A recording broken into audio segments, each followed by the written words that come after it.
So it's very interesting that Islam, as a sort of offspring or a sequel to Christianity, is now taking on its own father.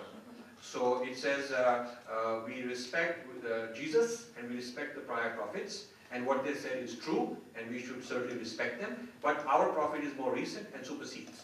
It's like a lawyer saying the contract you have is valid, but I have a more recent version, and a more recent version supersedes the old version.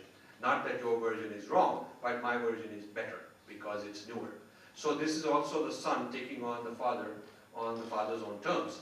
So you can see the United States got a real problem, because the United States consists of, you think of the red states and blue states sometimes, the Christian ethos and the very modern, enlightened, secular ethos. Now both these are being threatened by two offsprings, two civilizations, which ironically America has created, and America has gifted them the tools in a sense, in a metaphorical sense. So how does this play into India? You see the China threat on one side, the Islamic threat on the other side, and the challenged America is therefore got a schizophrenic attitude towards India, which is what I will explain here. And it is hedging its bets on India. That is why it's impossible to characterize America one way or the other with respect to India on a long-term basis. And this is, I'm going to go to the left-hand side of the slide first, which is the move to build up India. And the right-hand side of the slide says fragment India, two opposing views towards India. The build up India voices in American think tanks and American policy and so on are saying, let's invest in India, financial capital, market and labor, let's have military alliances, let's have regional political alliances. And the benefit is it will counter China's hegemony, it will contain the Islamic threat, it's good for US corporate interests, and India will be a stabilizing force in the third world. But at the bottom, it also says, if this happens too much, then we have a long-term competitor. If India is too successful and in this, then we'll have another China-like threat. One China is bad enough. What if another billion people became another kind of China and as successful in competing against us? Then we'll have to worry about two kind of Chinas. And so that, while there is a voice that says, let's build up India, there is also the voice that is concerned that it may get out of hand and become too strong. So therefore, to counterbalance, there is the right-hand side, which says fragment India. And this fragment India is a much older voice than the build-up India. The build-up India is more of a corporate voice and a political voice over the last 10 years. But the fragmentation of India voice has been there since the Cold War. Since the 50s and 60s, the United States has had this attitude that let's divide and rule. They built up this Dravidian, Annadurai was built up, all kinds of movements were built up to fragment India and play one against the other. When Nehru was pro-Soviet, then the United States helped Dravidians to counteract Nehru's program to unify India.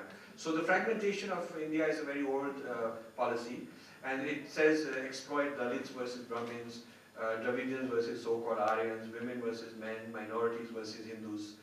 And the benefits to India, the proponents of this have said it avoids a China-like competitor. You can still outsource and use those laborers. You can have a whole lot of cheap labor in India, but they'll never get out of hand, they'll never be too strong, they'll never be organized to compete against you. You can still use them on your terms, and they keep them weak. It will also accelerate evangelism, because when a state is weak, then evangelists have a clearer path, no less resistance to what they're trying to do.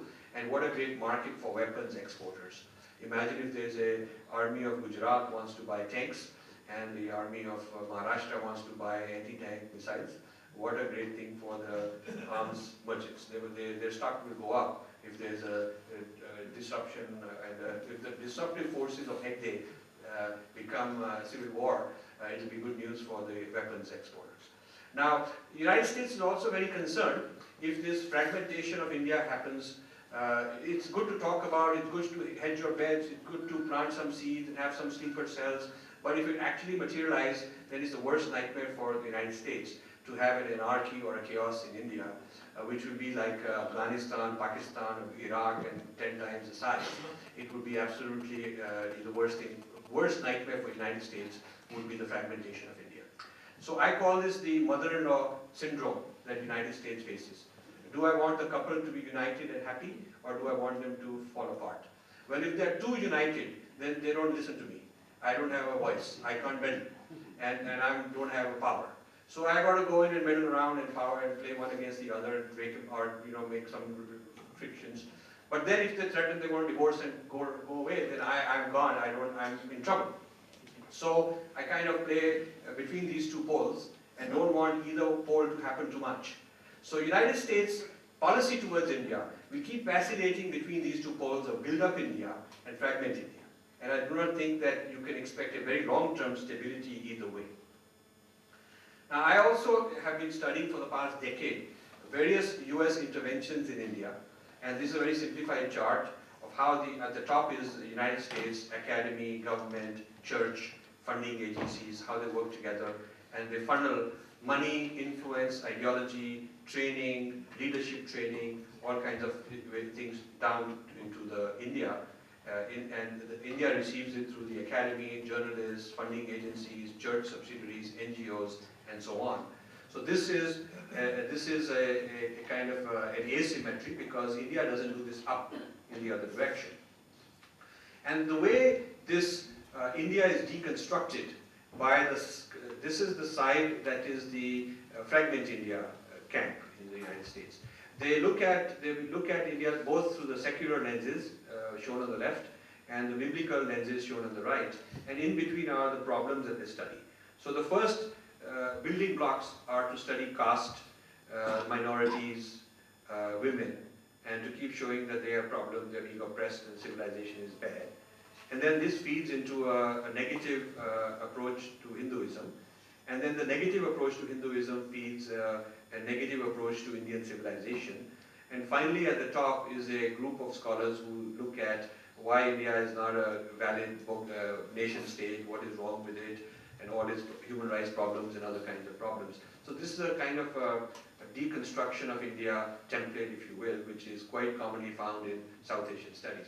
By the way, I've looked at the last 32 years of conferences on South Asia, which are held in Madison every year. I got all the proceedings and abstracts, and they were surprised that somebody wanted to buy all of them. Is that this is a very anti-progressive country, which is primitive, frozen in time, poverty causing. It's like a patient with caste, sati, dowry, feticide, all these things, and we are the doctors who can solve it. India is mystical, West is rational. Whenever I hear this very common statement in the United States, I tell them, look, chances are your doctor is Indian. Okay, now he's not irrational, he's not some mystical fellow, and chances are that a lot of technology you're using is Indian, and those are not a bunch of mystical people, they're pretty rational people. So why do you keep thinking that way? And this is just one of those old stereotypes that doesn't go away. And then there is this idea that everything good about India was imported into India.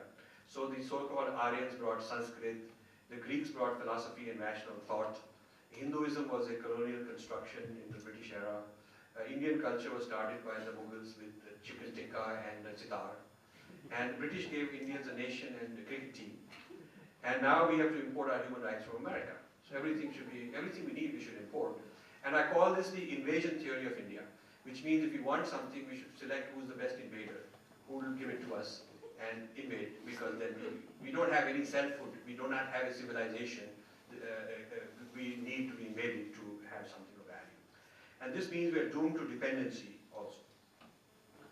Now, what got me started on this course of understanding America's intervention with India's breakup was a very interesting meeting I had with a scholar in Princeton University.